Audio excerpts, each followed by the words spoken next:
hinona no atao zany amin'io fa 10 aogositra io dia tianay zany anamarika satria maro be ireo namana zay miantso zany ato amin'ny foibeny RMDM amin'izao fotoana izao zany ka ao anatin'izay no fandrindrana zay hifampitana amintsika rehetra zany satria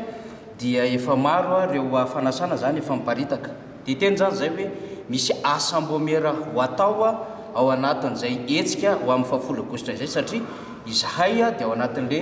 fampanajana ny lalàna aloha ary fanajana ny lalàna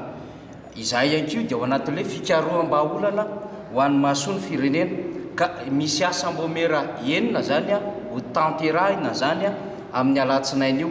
ny vomera iray amin'izany dia handinika manokana satria betsaka ny adevitra mila resana mikasika ny Covid-19 io ihany koa ny vomera faharoa dia handinika ihany koa ny resaka ara-tsosialy zay mandeha be amin'izao fotoana zao ary fatatsika ny zava-misy eto amin'ny firenena ny vomera fahatelo dia ny vomera ara-toekarena ny vomera fahaefatra dia lehibe dia ny vomera handinika ny raha politika ary ny vomera fahadimy dia handinika ny mahakasika ny lalàna zany na ny juridika farany vomera fahenina dia ny vomera serasera zany izay zany no hodiniana ao anatin'izay 10 ny volana aogositra zay ao anatin'ny asambomera ho ajaina ny lalàna satria ao anatin'ny amehantsika tsy ny fandikan-dalàna ataon'ny sasany korony dia ho tahafinay zay hampianatra an'izy ireo hiverina ao anatin'ny lalàna satria ao anatin'ny amehantsika dia 50 tsy oatra ny 50 isaky ny vomera zany no hiatrika izany ny toerana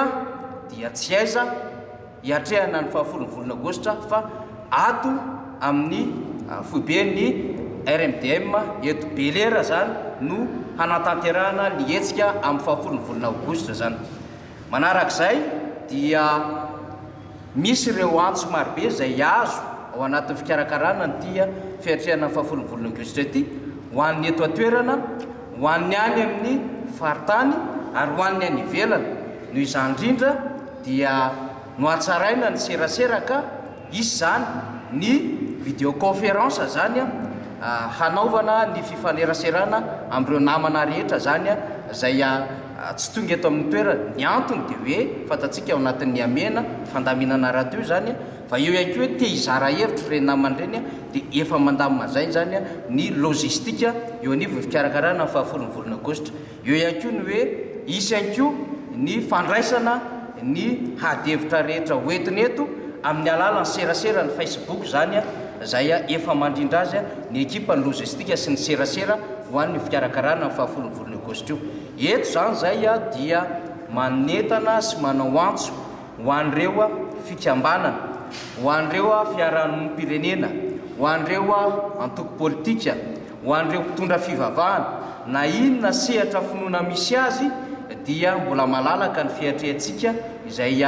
etsika ho atao amin'ny 10 ny volana aogositra ato amin'ny foibeny RMDM Belera zay eto no tarika miatrika ny hiatrehana ilay 10 ny volana aogositra ho avy zao amin'ny latsinainy zany izay anomanantsika ny fifampidiniana hitadiava-vahaolana eto amin'ny firenena zany hoe tsy RMDM irery no hitarika sy karakara zany mihitsy zany fa ny fikambanana ny association ny ireo ray aman-dreny ara-panahy ireo syndicat fiarahamonimpirenena mpandraharaha mpanao politika samihafa zay zao izahay hitanareo reto miaraka miray feo miray saina miray hevitra fa hiarana tanteraka ny dinika zay ho atao amin'ny 10 ny volana aogositra ho avy zao